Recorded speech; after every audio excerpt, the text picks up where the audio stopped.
Good morning. This is Mrs. Vidya S, Assistant Professor, Department of Anatomy, Faculty of Medicine, Sri Lakshminarayana Institute of Medical Sciences, Puducherry, affiliated under Bharat Institute of Higher Education and Research, Chennai. Course code UMB 24 ANACT 101. Course name Anatomy 1. Topic Duodenum.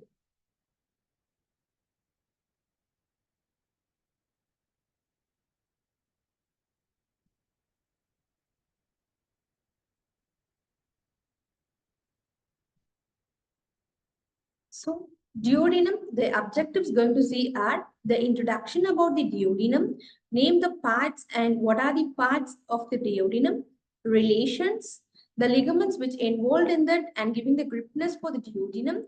The recesses are nothing but the fossa, the duodenal recesses and its types, and blood supply, venous drainage, nerve supply. Finally, clinical anatomy.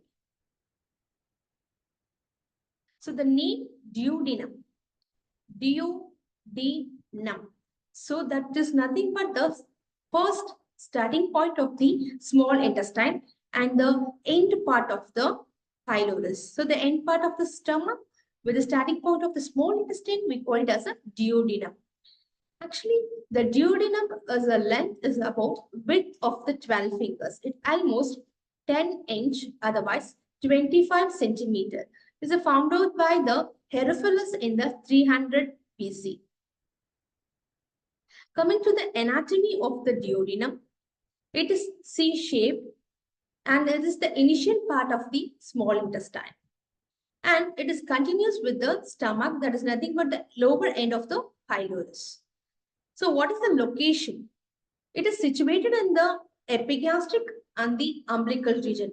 That you all know, the abdomen divided into 4 quadrants and the 9 regions. So the epigastric and the umbilical region are occupied by the duodenum are nothing but the initial part of your small intestine. Further detail into the duodenum, it is the shortest, dilated and the most fixed proximal part of the small intestine. So here you can see the small intestine which starts from the lower end of the pylorus and which is shortest. You can see the dilated part, the C-shaped, and it is a fixed part of the small intestine. It is a devoid of the mesentery and it is fixed to the posterior abdominal wall. It is already we discussed it's a C-shaped structure, so C-shaped curvature. It's curved around the head of the pancreas. In this picture, we can see this is the duodenum. This is the pancreas. So we all know the pancreas are the endocrine and the exocrine organ, which is curved around the head of the pancreas. It lies above umbilicus, opposite to the first, second, third, and the lumbar vertebrae. So that will L1, L2, and the L3. So the duodenum going to receive the important 2 ducts. What are they? The bile duct and the pancreatic duct. So the interpose between the stomach and the intestine. So the both are going to active digestive area in the GIT. So the duodenum has 3 flexures. What is the meaning of flexures? The curvatures. The flexure number 1 is in superior duodenal flexure. So this one is already we know it's a C-shaped curvature. The first flexure we can see that one is a superior one. So called as a superior duodenal flexure. The second one we can see the inferior aspect. So the inferior duodenal flexure. The third one which is going to continue near your jejunum. So that we all know the small intestine have a duodenum, jejunum and the ileum. So it is going to continue to the jejunum. So there we can see one flexure called as duodenojejunal flexure. Totally 3 flexures are there. Superior duodenal flexure, inferior duodenal flexure and duodenojejunal flexure. This is the internal feature of the duodenum. Here I told you there is a lower end of the pylorus. So what is the lower end of the pylorus? We all know the pyloric sphincter. So that we can see the pyloric sphincter which starts the C-shaped duodenum. So this one is the first part, and you can see the folds, internal aspect of the duodenum. You can see the circular folds, and this is the second part, otherwise called the descending part of the duodenum. Then we can see the opening of the duodenum called major duodenal papilla. Let's see in the next slide in detail. So the duodenum part, the first part of the duodenum, this one is the second part, third and the fourth. How they dividing? Already we know that is about 25 centimeter in long. So they are subdivided into 4 parts. What are they? First part is called upper part. This one. The first part called as upper part. Second part is in vertical part. Third is in horizontal part. Fourth is in ascending part. So whatever the measurement for the each part, the first part or upper part is 5 centimeter. The second part or vertical part are 7.5 centimeter. Third or horizontal part are 10 centimeter. Fourth or ascending part is almost 2.5 centimeter. In this we can know the third part is the longest one. The fourth part is the shortest one. So this shows the exact location and the parts of the duodenum in the L1, L2 and the L3 lumbar vertebrae in the medial plane. First one, the first part, it is about 5 centimeter, which continue with the superior duodenal flexure. Then it descend down as a descending part at the second part, which is 7.5 centimeter. And you can see another flexure here, that is an inferior duodenal flexure, which continue as a third part. It is the longest one, which is 10 centimeter in length. Then it is continue as another flexure called duodenojejunal flexure, which continue as a fourth part. It is the smallest part, 2.5 centimeter in length.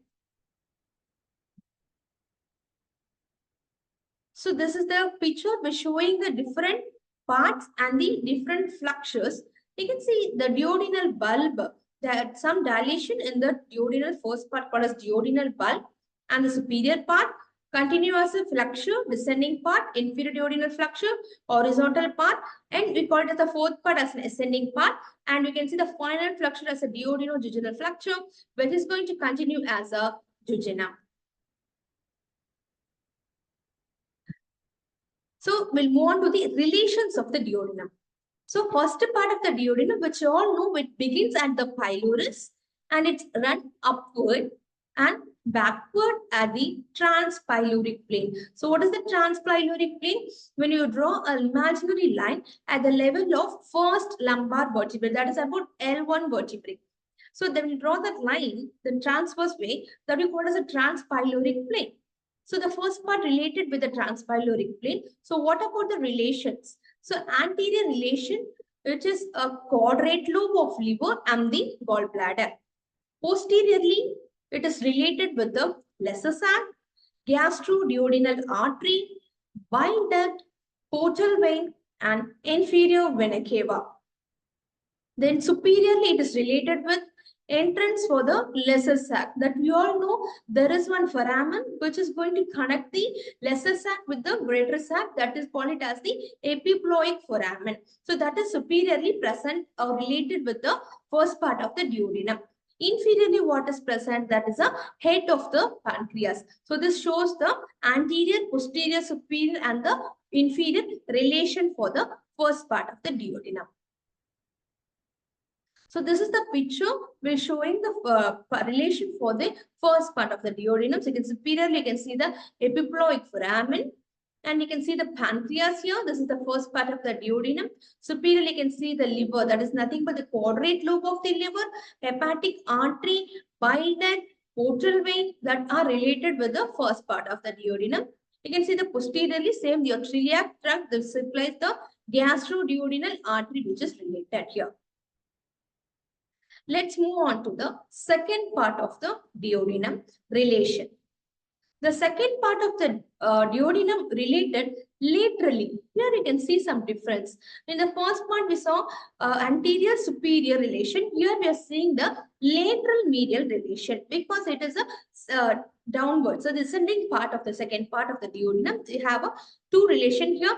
lateral relation and the medial relation. Laterally, you can see the right colic flexure, medially, which is related with the head of the pancreas. Here, one important anastomosis we can observe. That is the anastomosis. What is that anastomosis mean? The communication between the two blood vessels. So here, the anastomosis of the superior and inferior pancreatico-duodenal arteries or vessels, which is going to anastomosis here. And another important, very important structure, which is related in the second part, the nothing but the opening. The opening of two ducts, what are they? Bile duct and the main pancreatic duct. So what about the posterior relation of the duodenum? So it is embedded by the posterior some of the structures. So it is like a bed, which forming like that. So first one is the anterior surface of the right kidney, which is close to the hilum, and the right renal artery and vein, and the renal pelvis, which is related with the right side ureter, and right side psoas major muscle, which is the bulkiest muscle in the posterior abdominal wall, and the right edge of the inferior vena cava, sometimes a part of the right suprarenal gland, which we call also posterior related with the second part of the duodenum. This picture showing the relation for the second part of the duodenum. Okay, here you can see the gallbladder, transverse mesocolon, the loop of intestine. Here you can see the posterior relation for the right kidney, right renal vessels, and sometimes the suprarenal gland. And the important bulkiest muscle here is the right psoas major. Okay, what is important here in the second part? I told you there will be two opening. So let's see with the interior of the second part of the duodenum. In that, the first one we can see the circular folds that we named as a plica circularis. So what is that? Plica circularis is a permanent, circular and thick circular fold which we can observe in the second part of the duodenum. So that named as a plica circularis. So this is the one. This is the circular. See here, circular, permanent, thick fold. And there will be a two opening. One is the major duodenal papilla, the other one minor duodenal papilla. So what is major duodenal papilla? I told you there will be a two ducts will open in the second part of the duodenum. So the major duodenal papilla is nothing but the opening for the two ducts. What are they? One is a bile duct, which is from the gallbladder and the liver. So the common hepatic duct and the cystic duct from the gallbladder, which is combined as a bile duct, which will open into the second part. Next, another one duct is there, that is main pancreatic duct from the pancreas. It is also open in the major duodenal papilla. So totally two ducts, bile duct and the main pancreatic duct. Actually, where it is the exact position of the major duodenal papilla is present on the posterior wall of the second part, which is 10 centimeter distal to the pylorus. And then it is guarded by some valve-like structure called ampulla of Vater. It's nothing but the bile duct and the pancreatic duct opens on the summit. That we call it as an ampulla of the Vater. Next one opening is there, that is called minor duodenal papillae. It is 2 centimeter above the major duodenal papillae.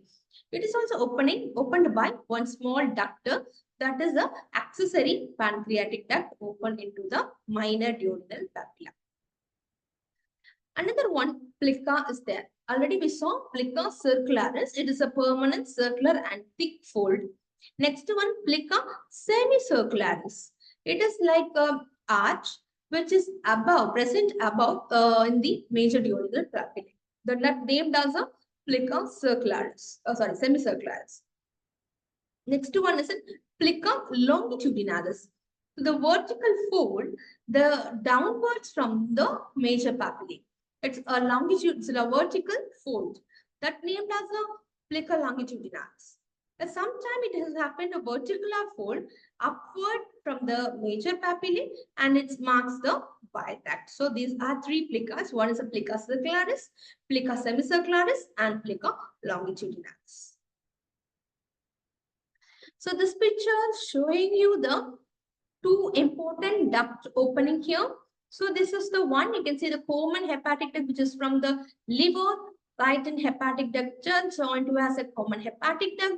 This is the gallbladder, which is going to give a cystic duct. Then the common hepatic duct and the cystic duct joined together as a common bile duct. So this bile duct coming here and it opening in the major duodenal papillae in the second part of the duodenum. Along with the important duct, you can see this is the pancreas. We have a main pancreatic duct also open in the major duodenal papillae. It is guarded by, we know, the ampulla of the water, but there is one sphincter is present in that major duodenal papillae. We call it as sphincter of OD. And here minor duodenal papillae is opening, you can see here, that is by the accessory pancreatic duct. Yeah, this shows the zooming picture of the gallbladder. We have a cystic duct, the tortuous, the common bile duct, and the cystic duct joined together as a bile duct. And you can see this is as a main pancreatic duct from the pancreas, which open in the major duodenal papilla. And this one is the minor duodenal papilla, which is opened by the accessory pancreatic duct. Let's move on to the third part, relation. So the relations of the third part, which is anteriorly composed of the root of the mesentery and the coils of the jejunum. Posteriorly have right side rater, right psoas major muscle, right testicular artery. It may be a testicular artery in male and the ovarian artery vessels in the female. And the important vein is there. There is the inferior vena cava, then abdominal aorta and origin of the inferior mesenteric artery. These are not related with the third part posteriorly.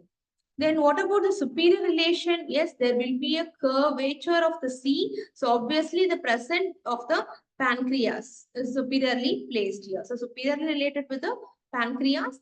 Inferiorly, the coils of the jejunum is related. This picture showing the third part of the duodenum relation. This one is the portal vein. You can see the root of mesentery is related here. So we discussed here the root of mesentery anteriorly related. Root of mesentery. Then this one is the posterior relation, which showing the third part of the duodenum, inferior vena cava, abdominal aorta, inferior mesenteric artery, psoas major. Everything comes under the posterior relation for the third part of the duodenum. So let's move on with the fourth part, so which is the smallest part of the duodenum. We call it as the ascending part also.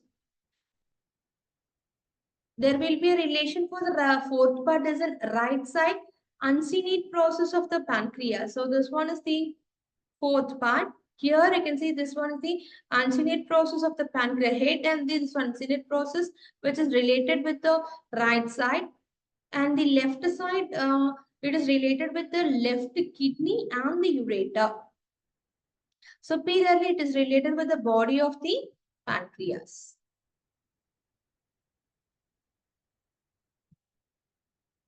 Then what about the posterior relation? The posterior relation for the fourth part of the duodenum, which is the left crus of the diaphragm. Diaphragm, we all know, which is a muscular sheath which is present between the thoracic cavity and your abdominal cavity, which is chief breathing muscle, lipping for inspiration and the expiration. So they have a right crus and the left crus attachment. Here, this posterior relation for the fourth part is in left crus of the diaphragm. And the left psoas major muscle, left sympathetic trunk, and nothing but a bead-like structure, which is by the nerve, sympathetic nerves. Then left renal artery, left gonadal arteries, left suprarenal vein, and inferior mesenteric vein. These are the relations for the fourth part of the duodenum in posterior way.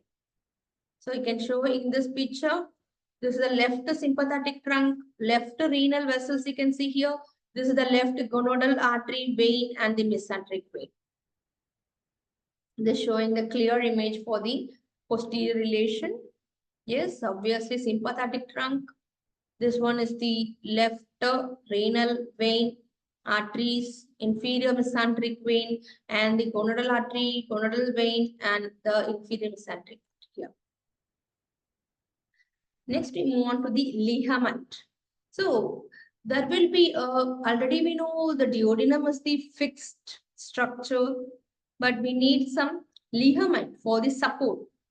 The ligament name is as the ligament of Treitz. It is a fibromuscular band which suspends and support your duodenojejunal flexure. So that we discussed earlier, there is a three flexures: superior duodenal flexure, inferior duodenal flexure, final one is the duodenojejunal flexure. This duodenojejunal flexure going to suspend by one fibrous band or thick band. It is called as ligament of Treitz. Where it arises? It arises from the right crest of the diaphragm, which is close to the right side of the esophagus and passes downwards behind the pancreas. And is also attached to the posterior surface of the duodenojejunal flexure and some part of the third and the fourth part. So we all know the third and the fourth part of the duodenum, which is compassed by the duodenojejunal flexure. So it is attached in the posterior surface. Yeah, this is the picture for the ligament of the Treitz. Otherwise, we call it as another name for the ligament of Treitz is the suspensory ligament of the duodenum. It is nothing but a composed of the smooth muscle fibers, skeletal fiber, and elastic fiber. Already we discussed a fibromuscular band which give a support to the duodenojejunal flexure. So you can see this suspensory muscle of the duodenum are nothing but the ligament of Treitz, which is from the diaphragm. So it is holding the duodenojejunal flexure in a fixed position, gives support. Next, we are moving with the duodenal recesses. So what is the meaning of duodenal recesses here? Otherwise, we call it as a duodenal fossa. In the duodenojejunal flexure or the junction, a small pocket pouch of peritoneum we can see there. So that is named as the duodenal recess or fossa. We have different types of duodenal recesses we can see. One is superior duodenal recess, inferior duodenal recess, paraduodenal recess, retroduodenal recess, mesenterico-parietal recess. That is almost 1% we can observe. It is very less amount. And it's a rare also. Sometimes it is responsible for the strangulated retroperitoneal hernia. So it will strangulate the structure sometimes. That leads to the retroperitoneal hernia.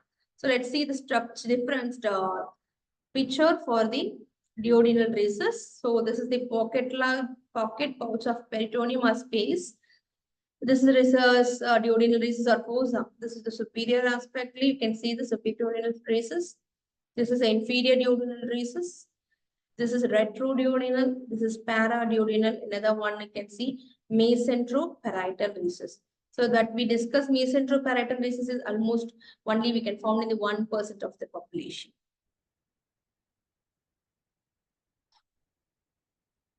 So blood supply of the duodenum. So one concept we must know, like the abdominal aorta, which is going to give a blood supply for the abdominal viscera.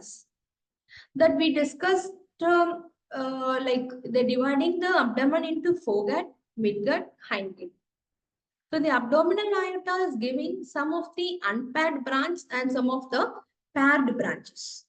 So the paired branches like renal artery, ovarian arteries, testicular artery, these are all paired. Some of the unpaired arteries are there, which is having a three main trunks. Celiac trunk, number one. Number two, superior mesenteric artery. Number three, inferior mesenteric artery. So these three trunks from the abdominal aorta, which supplies the major viscera. The first celiac trunk supplies the foregut. Superior mesenteric supplies the midgut. And inferior mesenteric supplies the hindgut. This is the concept from the abdominal aorta. Here, the blood supply of the duodenum. So the dividing the duodenum into upper half and the lower half. So the upper half of the duodenum, which is supplied by superior pancreatico-duodenal artery, which is a branch from the gastroduodenal artery. Next, the lower half is supplied by inferior pancreatic duodenal artery. It is a branch from the superior mesenteric artery. So if we can easily know, it is divided by two, superior and the inferior, upper half, lower half. So that will be superior mesenteric duodenal, inferior pancreatic duodenal. Then venous drainage. So the name already we know, superior pancreatic artery. Here we are mentioning as a superior pancreatic duodenal vein, which drain into the directly into the portal vein. And the inferior pancreatic duodenal vein, which joins with the superior mesenteric vein. So this is the venous drainage for the duodenum. Then nerve supply, which we have a sympathetic and the parasympathetic nerves. The sympathetic nerves are from the celiac plexus, superior mesenteric plexus, and the parasympathetic are, we all know the parasympathetic by the 10th cranial nerve, the vagus nerve. So this is showing the arterial supply for the duodenum. This is the gastroduodenal artery, which is from the celiac trunk. So I told you there will be a celiac trunk is the first trunk from the abdominal aorta. From that you can see the gastroduodenal artery. So it gives the branch for the upper half of the duodenum by superior pancreatico-duodenal artery. Another one, inferior pancreatico-duodenal supply your lower half of the duodenum by the superior mesenteric. This is the second trunk from the abdominal aorta. So they can see this. And you also see the anastomosis between the superior and the inferior pancreatico.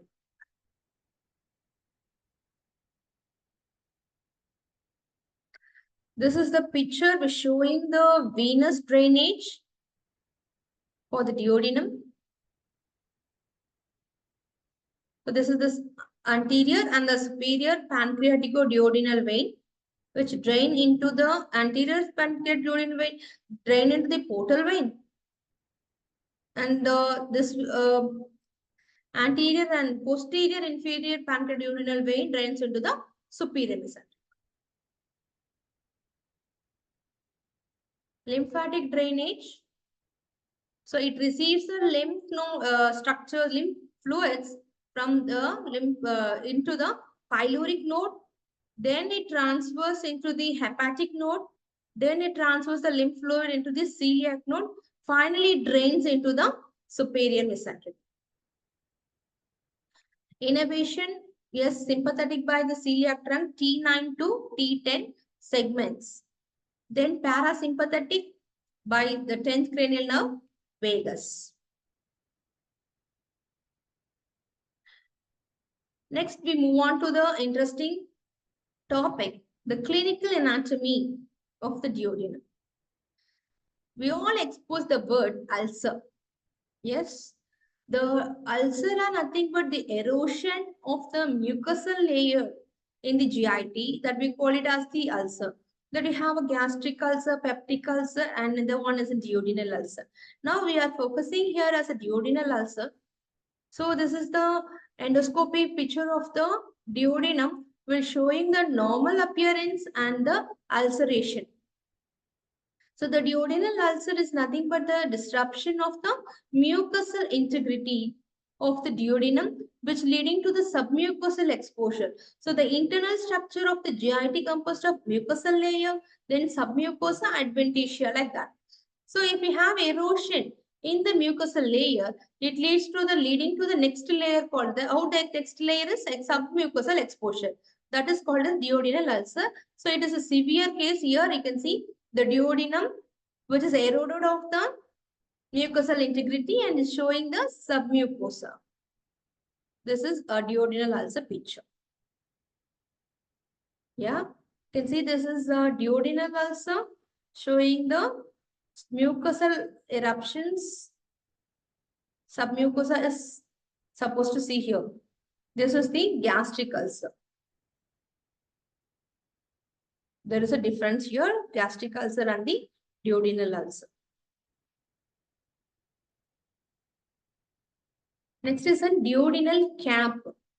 When you go with the X-rays, so we all know there will be a plain X-ray and the contrast X-ray.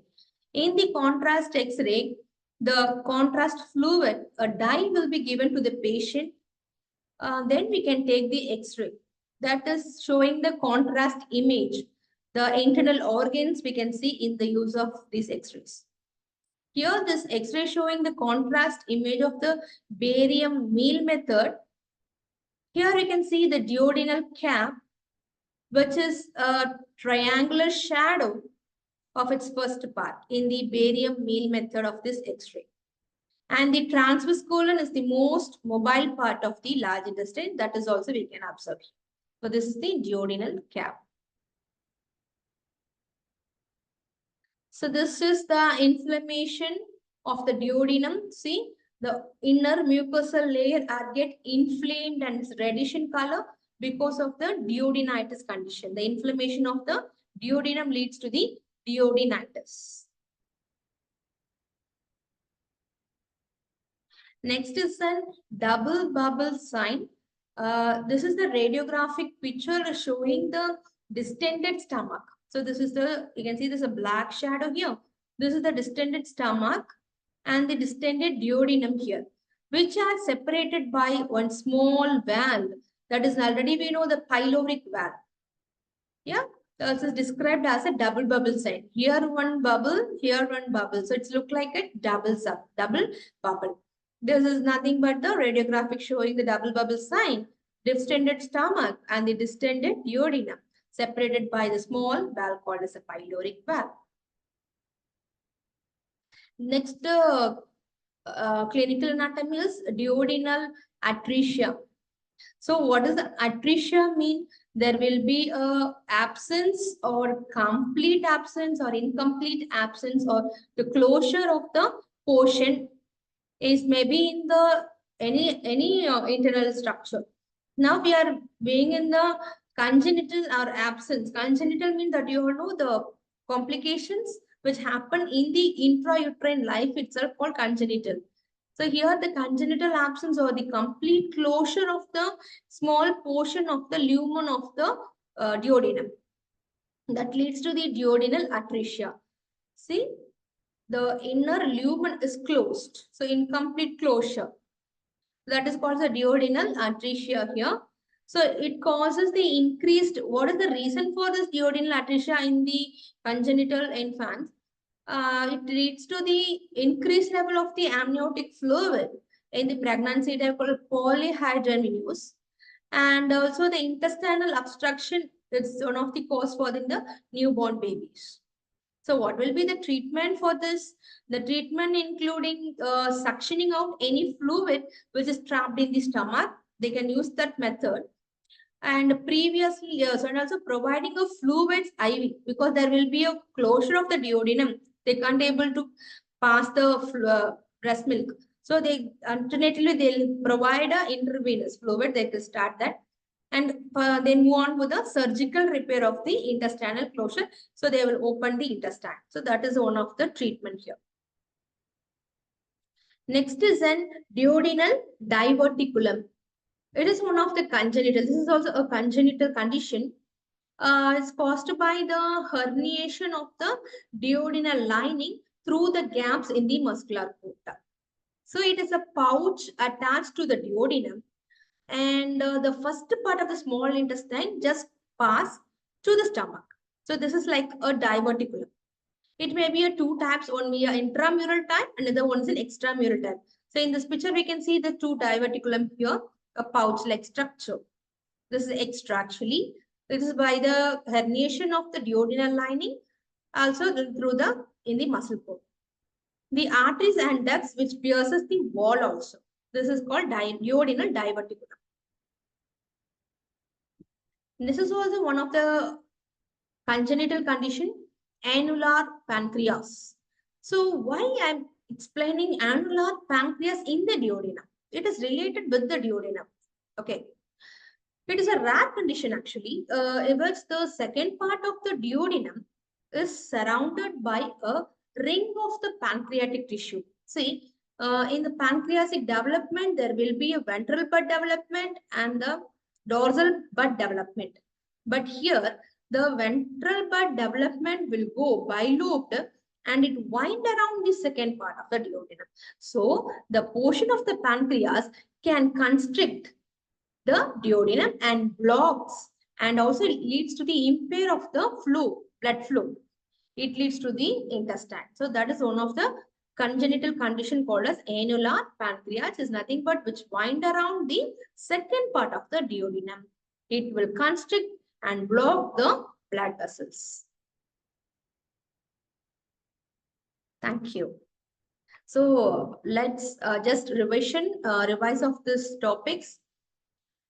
We discussed what is duodenum, the first part of the small intestine, and it is a C-shaped curvature, and it has the parts like four parts, one, first part, second, third, and fourth part. What are the relations are? We know the viscera is related, then blood supply. The blood supply is by the superior pancreatic duodenal, inferior pancreatic duodenal artery. The ligament which is helping to hold the duodenal flexure. Duodenal flexure is by the ligament of Treitz. We also discussed the three flexures, superior duodenal, inferior duodenal, and duodenojejunal flexures. Venous drainage, nerve supply. Finally, clinical anatomy, we discussed about duodenal atresia, duodenal cap, duodenitis, duodenal ulcer, everything. I hope this will be very useful for you and revise it.